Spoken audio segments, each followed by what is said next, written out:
La première information du jour est une information nationale. Je voulais vous parler du boom du marché du kimono et de quelques étranges changements qu'il a pu engendrer. Je vous lis la news, on en parle ensuite. La réouverture du pays post-Covid et la chute vertigineuse du yen a entraîné un afflux de touristes jamais vu jusqu'ici au Japon, surtout dans les endroits emblématiques du tourisme, entraînant un nouvel effet assez surprenant. Le boom du marché du kimono de location et parfois de vente dans des villes comme Nara, Kyoto et aussi, dans certaines mesures, Tokyo. Interrogée par le Asahi Shimbun, la patronne du magasin Yomiuri Honpo de Nara explique que les locations ont augmenté de 70% en 2024, avec une proportion de location à des clients étrangers de 74%. C'est vrai que ça devient un marché phénoménal. Les ventes de yukata ont également explosé, atteignant un pic de 120 pièces par jour pour les mois de juin, juillet et août. C'est exceptionnel. La dame dans l'interview disait qu'autrefois, avant les années 2010, elle en vendait entre 2 et 3 par jour, des yukata. Donc les yukata, ce sont des vêtements de festival, donc une simple pièce de tissu. Comme ce qu'est c'est la demoiselle, si je ne m'abuse, et ils s'en vendaient 2, 3, 4, 5 par jour à des touristes japonais, des touristes locaux ou nationaux qui passaient pour ramener un souvenir, pour porter lors du prochain festival, etc. Là, c'est essentiellement des étrangers qui en prennent 2, 3, 4, 5 pièces pour ramener en souvenir, et puis aussi pour s'habiller avec pendant la durée de leur séjour. Là où l'information est amusante et inattendue, c'est que ce boom a engendré une modification dans les tailles de kimono et de yukata, eu égard à la différence de corpulence entre les femmes japonaises et occidentales. Alors, je vais traiter cette information avec des pincettes, mais au Japon, pour l'instant, on n'utilise pas encore ce type de pincettes. Voilà. Autrefois disponible en XS, S, M et L, les vêtements traditionnels à la vente et à la location sont maintenant disponibles jusqu'au 4, et j'ai mis marqué 4, mais tout à l'heure j'ai trouvé sur un site, jusqu'au 5 et au 6 XL. Pour certains modèles, voilà. Le prix moyen de location pour une demi-journée, c'est environ de 20 000 yens, ça fait 125 € à peu près. Mais il devrait augmenter de 20% dans certains endroits, à Nara jusqu'à 35 à 40% pour le prix de la location à la journée pour la saison 2025, en raison du grand nombre de vols et de dégradations, malheureusement, sur les vêtements de prêt dont certains ne reviennent pas. La dame de Yomiuri Honpo avait pas de chiffres, mais elle avait l'air de dire il y en a quand même beaucoup qui disparaissent ou qui reviennent tachés ou dégradés. Voilà, donc c'était une petite information, on va dire, sociétale rigolote pour entamer tout ça. Mais effectivement, j'ai trouvé ça très drôle de voir, il y a beaucoup de vidéos qui circulent, allez voir sur les réseaux, notamment dans ces magasins de Yomiuri Honpo où on voit des files entières de touristes qui attendent pour venir se faire habiller, soit juste en yukata, soit en kimono. Ça prend un peu plus de temps, et puis qui payent leur location et qui vont faire leur journée de tourisme avec. Et beaucoup après en achètent un pour repartir et puis s'habillent avec. Même demandent souvent aux dames dans les magasins de les leur mettre pour repartir, pour reprendre le train, aller dans la ville d'après et tout. Et effectivement, ma belle-sœur m'a dit que cet été, particulièrement dans son quartier entre Yokohama et Kawasaki, elle voyait beaucoup d'Européens, d'Occidentaux qui se promenaient en kimono et en yukata pour les visiter. Donc c'est vraiment un marché en plein essor. Voilà, fin de la news, rien de très grave.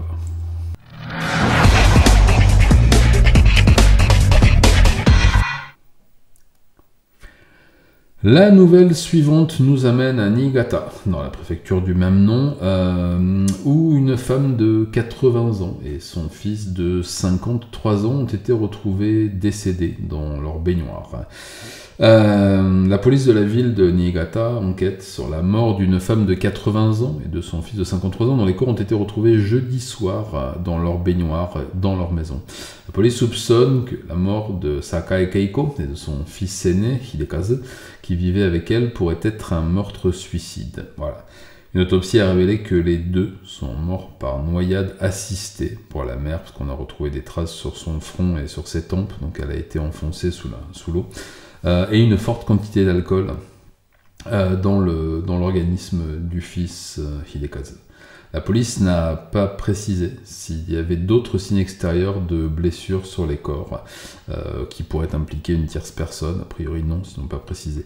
La maison était fermée à clé, il n'y avait aucun signe d'effraction. Un proche qui s'est rendu à la maison avait appelé le 110 vers 18h35 de ce jeudi parce qu'il était inquiet de ne pas les voir depuis plusieurs jours. Personne ne répondait à la porte, au téléphone, on ne voyait plus la femme, la vieille femme et son fils dans le voisinage alors qu'ils étaient des habitués. C'est un quartier très très très pauvre de la ville de Niigata, comme vous pouvez le voir sur l'image juste en dessous. La femme était bien connue de ses voisins. Tous les voisins ont déclaré que c'était une femme plutôt accorde qui disait bonjour, qui discutait, qui allait faire son maigre marché parce que tous deux avaient de très très très petits moyens. Son fils était sans profession, vivait quasiment enfermé à la maison. Les voisins ont d'ailleurs déclaré qu'ils ne le voyaient que très très très très rarement. Parfois aux distributeurs automatiques du coin de la rue pour acheter des cigarettes. Le marchand de liqueurs du quartier a dit que la mère venait régulièrement acheter des bidons d'alcool très bon marché, de 10, 15, 20 litres pour le fils qui consommait énormément d'alcool, qui avait de gros problèmes d'addiction et qui ne travaillait pas, donc ne touchait rien, puisqu'on est quand même au Japon. La maman vivait chichement avec une retraite à 80 ans, veuve depuis sans reversion. Donc il y a de fortes chances, d'après les premières constatations de l'équipe d'enquêteurs, que ce soit ce que l'on appelle encore un meurtre-suicide, c'est-à-dire mettre fin à ses jours par désespoir, puisque la maman avait de grosses difficultés à vivre, de grosses difficultés à payer les assurances, pas d'assurance maladie, rien du tout. Donc l'enquête s'oriente là-dessus. A priori, il n'y a pas de preuve que quelqu'un d'autre soit intervenu dans cette triste fin. Le fils était aussi connu pour ses sorties éthyliques il y a quelques années, à l'époque où il avait encore la forme. Là, visiblement, il était beaucoup moins en forme depuis ses problèmes de santé dus à sa grande consommation de tabac et d'alcool. L'enquête est en cours, il y aura sûrement rien d'autre, mais enfin, si jamais on apprend d'autres choses, je ne manquerai pas de vous tenir informé. Affaire classique.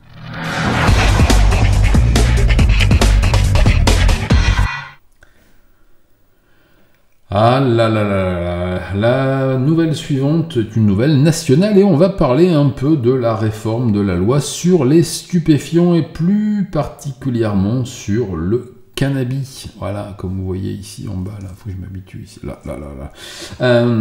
Donc je vous lis la news et puis on en discute un petit peu après. Le Japon va criminaliser, attention, l'usage du cannabis et légaliser les produits médicaux utilisant des substances dérivées de la plante en vertu des lois révisées sur ce sujet, toutes deux en vigueur à partir du 12 décembre. C'est-à-dire que d'un côté, la loi va assouplir l'utilisation des dérivés du cannabinol et compagnie cannabidiol pour des usages thérapeutique, c'est-à-dire que pour l'instant c'était interdit puisque c'était une substance qui était bannie du territoire. Là, certains produits dérivés à base de cannabidiol vont être autorisés dans un but thérapeutique, administrés en milieu hospitalier, vendus par des professionnels à des professionnels. Donc là-dessus, on assouplit un petit peu la mesure. Par contre, l'usage, la détention et la culture du cannabis en tant que tel va être encore plus criminalisé que ce qu'il l'était jusqu'à maintenant. Si la possession et la culture de marijuana sont déjà interdites au Japon, le pays va durcir ses lois et va également interdire son usage au même titre que sa possession et sa culture, prévoyant maintenant une peine de prison de 7 ans en cas d'infraction. Là, ça rigole plus. Attention, je crois que c'était 1 an et demi pour l'usage, et 3 ans pour la détention et la culture, si j'en ai vu. Là, c'est 7 ans pour tout. Voilà. Vous savez que les peines planchées au Japon, ça marche très bien. Actuellement, le Japon ne pénalisait plus l'usage du cannabis, en partie pour protéger les agriculteurs qui pourraient absorber accidentellement des substances en le cultivant. pour l'utiliser dans des produits à base de chanvre. C'est-à-dire qu'on pouvait être condamné pour un contrôle s'il y en avait du THC dans l'organisme, que l'on peut absorber en quantité infinitésimale lorsque l'on cultive le chanvre. Le chanvre est pas mal cultivé pour l'alimentation, pour le textile, etc. Et le simple fait d'en respirer, de vivre dedans, d'en avoir des effluves, des essences, pouvait vous permettre d'être positif au THC, même en toute petite quantité. Donc ça, c'était autorisé à peu près jusqu'à maintenant, parce qu'on considérait que certains pouvaient avoir un contact avec des substances proches du cannabis, dont le chanvre. Mais ça, c'est terminé. Voilà. Le gouvernement a changé de position en raison des inquiétudes croissantes quant à l'usage en constante augmentation des produits toxiques, donc des drogues, notamment le cannabis chez les plus jeunes. Et donc les médicaments fabriqués à partir des plombs de véritables cannabis, donc pas de chanvre, mais vraiment de cannabis sativa, là, comme celui-là, vont être vraiment fabriqués dans des conditions très particulières, dans des milieux très fermés, un petit peu comme la fabrication de l'argent, d'après ce qu'il disait dans le reportage. Donc ce sera vraiment totalement impossible de s'en procurer par ce moyen-là. Par contre, la véritable criminalisation du cannabis commence le 12 décembre, et là il va pas falloir rigoler, parce que les juges ont déjà dit dans les cours locales qu'ils appliqueraient les peines planchées, de 7 ans ferme. Et au Japon, quand vous prenez 7 ans, vous prenez 7 ans. Il n'y a pas de remise de peine, etc. Pour usage, détention ou culture. Voilà, donc c'est une nouvelle ère qui s'ouvre dans la lutte contre la toxicomanie. Je vous ai déjà dit que depuis l'ouverture du pays à des ressortissants, eh bien la consommation de certaines drogues, dont le cannabis, a explosé, et c'est certainement un moyen aussi d'expliquer aux nouveaux arrivants: vous pouvez vous installer, faites comme chez vous. Par contre, attention, ici, pas de cannabis, pas de machin. Voilà, je pense que cette loi est largement orientée dans ce sens-là, et c'est d'ailleurs un peu ce que semblait dire monsieur Kishida quand il en a parlé. Allez, affaire suivante.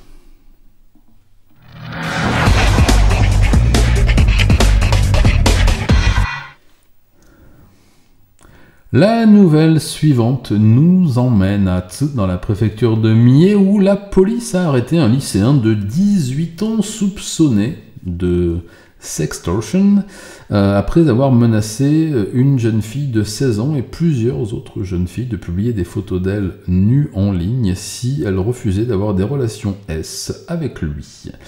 Selon la police, le jeune lycéen contactait ses victimes par internet après s'être procuré des photos d'elles dénudées, ou supposait-elle, et les faisait chanter ensuite, exigeait d'elle d'avoir des relations S avec lui, sous la contrainte de publier des photos ou d'envoyer les photos aux parents. Depuis, la police a découvert que nombre de ces photos étaient des montages faits sur Photoshop, voire même avec de l'IA, avec un montage parfois un peu malheureux des visages des jeunes filles, mais au moins pour 11 lycéennes et collégiennes de son entourage, eh bien, le stratagème a marché.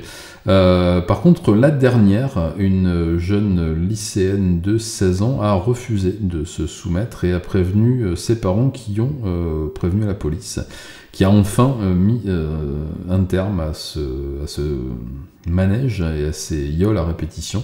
La police a saisi le téléphone et l'ordinateur portable du garçon, dans lesquels elle a retrouvé plus de 4 heures de vidéo, puisque bien sûr il filmait ses agressions S.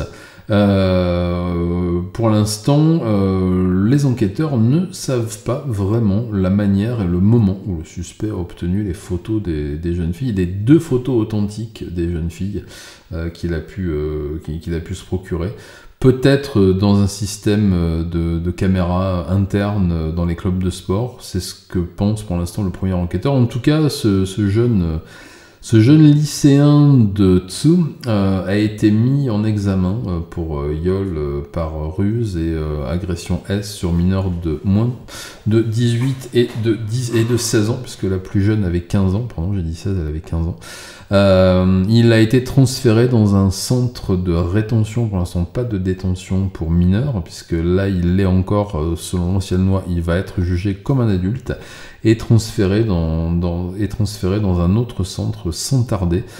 Tout d'abord, comme il a lui-même manifesté quelques signes de perturbation mentale, il y a une enquête, d'abord une expertise psychiatrique qui a été ordonnée sur lui, mais enfin, la ruse avec laquelle il a pu abuser ses victimes ne laisse que peu de place au doute pour l'instant. Il y a sur certaines photos, certaines vidéos de ces abus, des violences physiques assez insoutenables d'après le procureur de Tsu. Je ne manquerai pas de vous tenir informé des suites de cette affaire qui commence à prendre de l'ampleur, parce que visiblement il y a des enfants de gens importants, comme si tout le monde ne l'était pas. Affaire à suivre. Et encore une belle affaire bien sordide, comme c'est sympathique, les gens qui font ça, j'adore. Voilà, écoutez, vous faites pas de commentaires, je pense qu'il n'y a pas de commentaires à faire. C'est assez horrible, les 5 articles que j'ai lus sur ce truc-là, le gamin est vraiment une petite ordure à 18 ans, il promet. On va passer à la dernière news qui va nous permettre de discuter, ah oui, le temps, dites donc, qui va nous permettre de discuter d'un sujet d'actualité et de société assez intéressant. Allez, nouvelle suivante.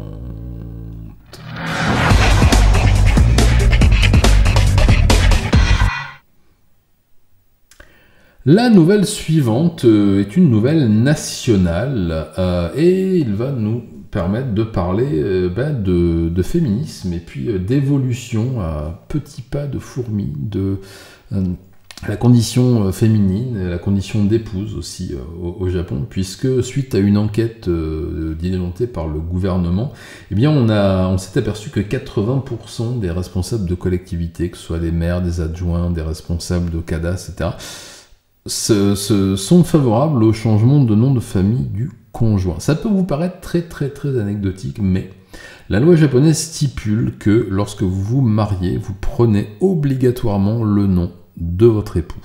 Voilà. Depuis des années, eh bien, les femmes japonaises demandent à pouvoir garder leur nom, soit l'associer au nom de leur mari, soit tout simplement garder leur nom de jeune fille pour des raisons qui les regardent, comme on peut le faire en France depuis fort longtemps, je ne sais pas quand d'ailleurs. Et ce droit a toujours été refusé, de même que d'autres droits. Au Japon, le mari est toujours chef de famille, c'est indiqué clairement sur les contrats de mariage. Il a en charge l'éducation, etc., etc. La mère n'est là que pour le seconder, l'assister. Il y a eu 2-3 évolutions, mais très peu, et aujourd'hui, c'est vrai que le contrat de mariage, la loi sur le mariage au Japon ressemble peu ou prou à ce qu'elle pouvait être en France dans les années 30, 40, 50. Voilà. En tout cas, cette notion du changement de nom était quelque chose d'assez important. Les conservateurs, bien sûr, le parti de M. Kishida sont contre, parce qu'ils pensent que ça mettrait un terme à l'héritage du nom de famille, donc aux grandes familles. Ils ont peur que certains grands noms disparaissent, ou que des noms à rallonge, mais ça n'arrive jamais, on le sait très bien. Mais il se trouve que la réalité est en train de donner raison à ces associations de femmes qui réclament ce droit. Et tout ça est parti en grande partie aussi des femmes d'origine étrangère, des épouses d'origine étrangère et des époux d'origine étrangère qui souhaitent aussi garder leur nom de famille, qui ne veulent pas de passer de Smith à Yoshida, par exemple, qui voudraient être Smith Yoshida. Eh bien, c'est impossible jusqu'à maintenant, ça va l'être a priori, puisque ce plébiscite de 80% des hauts fonctionnaires, des maires, etc., responsables de collectivités, sont pour ce changement. Alors, il va être limité à certaines circonstances, à certaines situations, etc. Mais ça permettrait aussi de ne pas faire des changements de livret de famille, de ne pas faire des changements de papier à non plus finir, sachant que la paperasse au Japon est parfois un peu compliqué, surtout lorsque vous voulez avoir accès à des données qui datent d'avant la numérisation, donc d'avant les années 2000, ça devient très complexe, ce sont des manuscrits, etc. etc. Voilà. Il y a, j'ai vu aussi passer le refus jusqu'à maintenant des autorités se basait aussi sur le fait que eh bien, c'est inconvenant, cela créerait des inconvénients quotidiens pour les couples d'avoir des noms de famille différents, notamment ça créerait des situations de gêne et ce serait inconvenant vis-à-vis de certaines catégories de la population que le mari et la femme ne portent pas le même nom de famille. Certains établissements scolaires ont déjà dit qu'ils refuseraient d'inscrire des enfants qui porteraient le nom de leur mère et pas le nom de leur père. Enfin, pour l'instant, voilà, c'est quelque chose qui avance un petit peu. Kyodo News avait fait une enquête auprès du public et visiblement, quand on interroge les gens du quotidien, 76% des gens interrogés sur un échantillon de 1068 personnes étaient plutôt favorables à la possibilité de choisir des noms de famille différents. Voilà. Mais les associations religieuses, notamment, on a interrogé le clergé bouddhiste, s'y oppose farouchement et refusera de célébrer des unions où les époux demanderont à garder leur nom ou de s'occuper de quoi que ce soit de religieux si ce cas de figure arrivait. Voilà, ça date, c'est pas d'aujourd'hui, hein, c'est déjà en 1996, le ministère de la Justice avait recommandé que le code civil soit légèrement révisé pour autoriser des noms de famille séparés dans certains cas très particuliers, notamment pour les filles de grandes familles aristocratiques ou de familles anciennes qui souhaitaient garder leur nom. Mais le projet de loi n'avait jamais été présenté au Parlement en raison de l'opposition radicale des législateurs conservateurs. Voilà. Ça paraît anodin, mais ça pourrait être un premier pas vers une certaine forme d'égalité. Je sais que c'est pas grand-chose, c'est des petites miettes. Mais bon, depuis quelque temps, la femme n'a plus besoin de l'autorisation de son mari pour travailler, par exemple. Voilà, ça vous paraît certainement ridicule, mais c'est quand même une énorme avancée. Alors, je ne manquerai pas de vous tenir informé des évolutions de cette petite révolution, si ça pouvait en devenir une. Voilà, affaire à suivre.